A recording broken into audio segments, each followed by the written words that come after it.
In an abandoned warehouse in a small town in Colorado, Trevor is dancing with his girlfriend, Nina, while his friend Kyle shares some kisses with his fling of the day. Suddenly, Kyle coughs up some blood, but his girl keeps kissing him anyway. Trevor and Nina are disgusted by this and go to another room where something is running in the shadows. Meanwhile, the town wakes up to discover the state has sent military forces to organize a 24-hour-long quarantine. The roads are blocked so nobody is allowed to leave or enter the town. Soon a traffic jam takes over the road, and people start to complain about the situation, even arguing with the soldiers because no explanation has been given. A couple, in particular, are desperate to leave because they want to take their sick son to a hospital in the city. Corporal Sarah convinces them to take the boy to the hospital in town because the army has brought specialists who are already checking on sick people. Then, she asks Captain Rhodes if the specialist story is true, but Rhodes reminds her to shut up and follow orders. At the radio station, a soldier keeps an eye on DJ Paul to make sure he passes on the necessary information to the public. Back at the warehouse, Trevor is startled by something in the shadows, but it's just Nina. As he announces it's time to leave, Kyle's nose starts to bleed. He still asks his girl to go home with him, but she's worried he may be sick and leaves on her own. While Kyle leaves in Trevor's car, his fling crosses the forest, where she suddenly hears some roaring. She tries to run away as the mysterious creature chases after her, but sadly, she trips and rolls on the ground until she falls into the water. At that moment, the creature finds her and drags her away to eat her. Moments later, a group of privates arrives at the roadblock, and Salazar tries to tease Sarah, who responds by putting him to work. Then, she takes Crane to town with her to visit her childhood home. Inside, she finds her brother Trevor and Nina doing it on the couch and scolds them for not picking up her calls. Neither of them knows about the quarantine, which makes Sarah angrier since her mother needs constant care. Sarah rushes upstairs and checks on her mom, Francine, who isn't feeling well. She claims it's just a cold, but Sarah announces she's taking her to the hospital anyway. Downstairs, Nina realizes she has lots of messages from her dad too. Sarah comes back, and Trevor explains Francine has been feeling ill since early in the morning. Nina tells her about Kyle's symptoms, and Trevor wants to check on him, but Sarah tells her to stay home with their mom while she does the checking. Night has fallen by the time Sarah and Crane make it to Kyle's house, and they're surprised to find the door open. The rooms are covered in blood, so the soldiers carefully search the building, but Kyle is nowhere to be seen. When Crane stands against the curtains, two bodies suddenly fall on top of him. It's Kyle's parents, who have been mauled. Sarah tries to call the cops, but the phone isn't working, so on her way out, she uses the military radio to call her captain. Rhodes explains they've blocked all phone lines until they control the situation because there are too many rumors going around and promises to send the police to Kyle's house. Afterward, Sarah picks up Francine, Trevor, and Nina to go to the hospital. During the ride, Francine's nose starts bleeding. When they finally make it to the hospital, the place is packed with patients experiencing the same symptoms, and the nurse tells Sarah to wait in line like everyone else. Nina's father is in this hospital too, so she and Trevor visit him. At that moment, Sarah notices Salazar and other soldiers guarding the hospital, which makes her realize this is serious and not just a routine exercise as they were told. Then Rhodes brings Sarah to meet Dr. Logan from the CDC. Logan asks if Kyle's parents had bite marks, and she says yes, but she doesn't think it was an animal because it couldn't have hidden the bodies behind the curtains. In the waiting room, Crane notices that Francine and many other patients are freezing, so he goes to tell Sarah and Logan. At the same time, Nina's father goes through the same thing. A virus moves very quickly inside his body until the man transforms into a zombie and jumps off the bed to attack his own wife, biting her face off. Meanwhile, at the power plant, a worker is suddenly jumped on by two zombies, who push her against the fence to devour her. The shaking of the fence plus the falling blood causes a short circuit that lights both zombies on fire. As the plant's machinery starts failing, the town's lights begin to malfunction too. There are some zombies driving around, and soon their cars crash in the middle of the street, sending a body flying. At Kyle's home, 3 cops are searching the rooms and find a third body between the dead couple. It's Kyle himself, who has become a zombie and now jumps on the cops to try to kill them all, not caring about their guns. At the radio station, Paul and his guard soldier hear all the screaming and look out the window to discover the zombies dragging humans away to feed. The soldier runs outside to help the civilians, only for a bunch of zombies to ambush him and take him away to eat him too.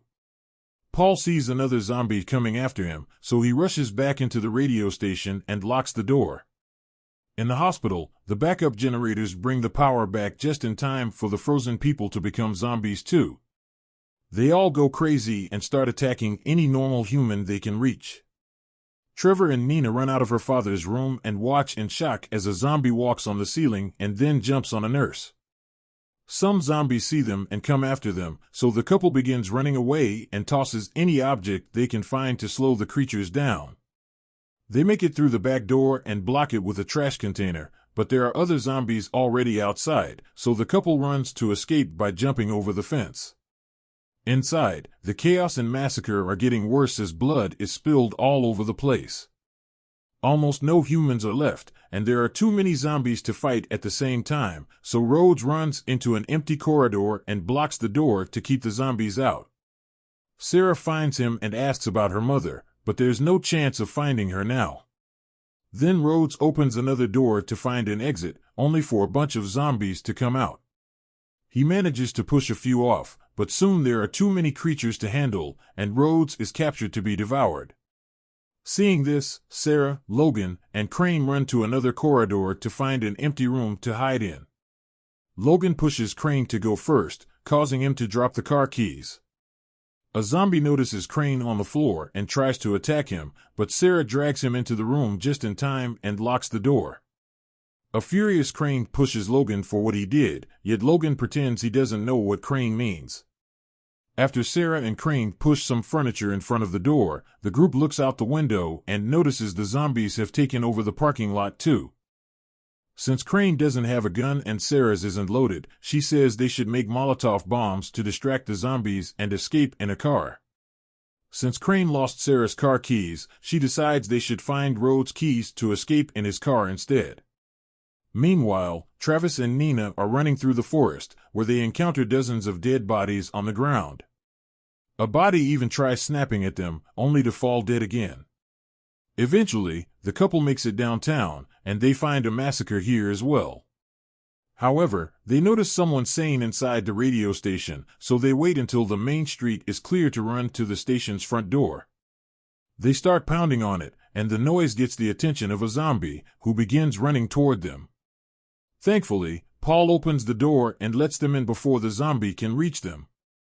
Then, Paul takes them to the main room, where they find the couple from the beginning, who reveals their son is dead.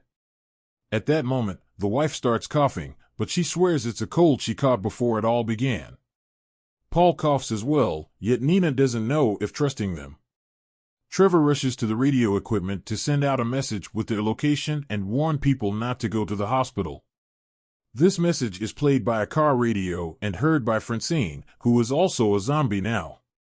Back to Sarah and Craig, they climb into the vents and move as fast as possible to avoid the zombies trying to reach them through the grills. They eventually find the room with Rhodes' body, so Sarah jumps down, only to be attacked by someone coming out of the cabinet. She quickly defends herself and discovers it's just Salazar, who hid in the cabinet before everyone went crazy. They take the car keys and get back in the vents, unaware that Rhodes is waking up as a zombie and eating his own eye. Then he grabs Sarah and uses her as a counterweight to get into the vents since he doesn't have legs. Sarah kicks his face to force him to let go and begins moving faster. In another room, the zombies hit the vents with mops and other tools until they manage to break it, causing Sarah's legs to fall through the hole. Those creatures keep trying to grab her feet, and Rhodes is coming closer. However, Salazar comes back for Sarah and pulls her out of the hole just in time. They rush back into the room with Logan, and when Crane tries to close the vent, Rhodes appears and bites his hand. Sarah immediately grabs some bleach and pours it on the wound, hoping to disinfect it. A wary Salazar takes out his gun and gets ready to shoot, but Sarah protects Crane, and Logan points out the bleach has a chance to work. Rhodes keeps making noises in the vent, and Salazar shoots him to finally kill him. When Sarah promises she'll kill Crane if he turns, Salazar finally puts down his gun. Afterward, the group makes some weapons with whatever they can find in the room, and Sarah takes one of Salazar's guns. Crane breaks the window with a chair, and they jump out to finally leave the hospital. A zombie immediately appears, yet Sarah's shots do nothing, so Salazar has to teach her that only a shot to the head will kill a zombie. There are more enemies incoming, and the soldiers work together to fight them all while Logan only stares. The tools they made turn out to be pretty good, and soon all the zombies surrounding them go down. Unfortunately, the zombies inside the hospital start jumping through the windows as well. The soldiers keep on fighting, killing their enemies by smashing their heads or just outright decapitating them. While everyone is distracted, Logan reveals he has his own car and runs toward it. A woman tries asking for his help, however, he just pushes her toward a zombie to keep it at bay before getting into the car and driving off. The others notice this and curse Logan's name, but there's no time to complain because more zombies are coming. Hiding behind a car, they light a bunch of Molotov bombs and throw them at the zombies, creating a big fire that slowly burns the creatures to death. Then they run to Rhodes' car and have to kill a few zombies that avoided the flames before getting into the vehicle. More creatures show up and try to hold onto the car, so Sarah drives quickly to make them fall off. The group finally leaves the hospital, and as they drive through town, they see death and destruction everywhere. Eventually, they find a gun store, so Sarah ties Crane up in the car just in case before entering the shop with Salazar. Unfortunately, Crane starts bleeding, and by the time the others come back with a bunch of weapons, he's already a zombie. Salazar wants to kill him, but Sarah convinces him not to do it because Crane is harmless and already restrained. Then, they drive away before zombies get too close. At the radio station, a zombie is trying to get inside using the emergency ladder, but Trevor throws a TV on his head to kill him. When he goes back inside, Nina shows him that the tissues in the garbage can have blood. She grabs a knife and threatens the adults to make them confess who is bleeding, however, they keep blaming each other instead. Suddenly, Paul freezes and begins transforming into a zombie, so a panicking Nina stabs his head to kill him. Trevor uses the radio again to send a new message through. The soldiers are about to leave town, but when Sarah hears her brother's voice, she turns the car around, running over every zombie to avoid losing time. At the station, Trevor looks out the window and sees Francine, so he runs out to meet her and ignores Nina's warnings. Francine is too far gone and tries to attack her son, but Sarah arrives and runs her over with the car. A crying Trevor can't believe she did that, and Sarah has to remind him that wasn't their mother anymore. Meanwhile, Nina runs upstairs to tell the old couple that they're leaving only to find the room mysteriously empty. When she looks behind the couch, she finds the husband dead. The zombified wife appears behind her and tackles her to the ground, so Nina has to start fighting her using any object she can find in the room and even breaking the furniture. At that moment, Trevor comes in, and they start fighting her together with excellent teamwork. Outside, Salazar notices some survivors stuck behind a gate. They start climbing it to reach the soldiers, but zombies appear behind them and devour them. At that moment, Trevor and Nina push the monstrous wife through the window, and as soon as she lands, Salazar and Sarah shoot her to death. The shooting scares the zombies behind the gate, and now the group can leave in the car. During the ride, Salazar wonders why Crane won't attack them, and Sarah remembers Crane's vegetarian. Salazar still keeps on mocking and threatening Crane, clearly not trusting him. When they finally make it to the roadblock, they discover that the rest of the soldiers have also become zombies. One of them tries to reach inside the car, so Trevor comes out and shoots him. Salazar and Sarah join him, and they don't know where else to go, so Trevor tells them about the abandoned warehouse. Sarah takes the car through the woods. Stop coming. They have no choice but to get in the car and drive back. They don't know where else to go, so Trevor tells them about the abandoned warehouse. Sarah takes the car through the woods and they notice Kyle running among the trees. He jumps ahead and breaks the car's front window, causing it to lose control. As they struggle to keep Kyle's mouth away from their bodies, the car keeps going and crashes against a tree. Now Kyle is stuck between the wood and the broken glass, so Sarah can easily shoot him in the head. Afterward, the group keeps moving on foot and brings Crane along. Salazar never stops threatening him or insulting him, so by the time they make it to the warehouse, Crane is done. He starts shouting to give away their location, and soon a bunch of zombies break the door and the walls to attack them. The humans open fire, but there are too many enemies to deal with, so Trevor tells his friends to follow him. While the group goes downstairs to the basement, the zombies aggressively surround Crane. The basement turns out to be an actual isolated bunker. A few zombies try to follow the group, but they fire at them until they cross the thick metal door and lock it. Then they open a door at the back and are shocked to find a full research facility. They check the computers for answers, but whoever was here deleted everything before running away. Suddenly they hear a noise, so Sarah and Salazar start searching every room until they find Logan, who has been destroying the evidence. The duo threatens to shoot him until Logan explains he was part of Project Wildfire, which researched biochemical agents. He swears the project isn't behind the zombie virus, but he's interrupted by Trevor, who has found a video file in the computer. The recording shows a scientist admitting that the virus they created to attack foreign troops has mutated and lost control, so he had to kill all his infected colleagues. The video ends when the doctor transforms into a zombie too and destroys the camera.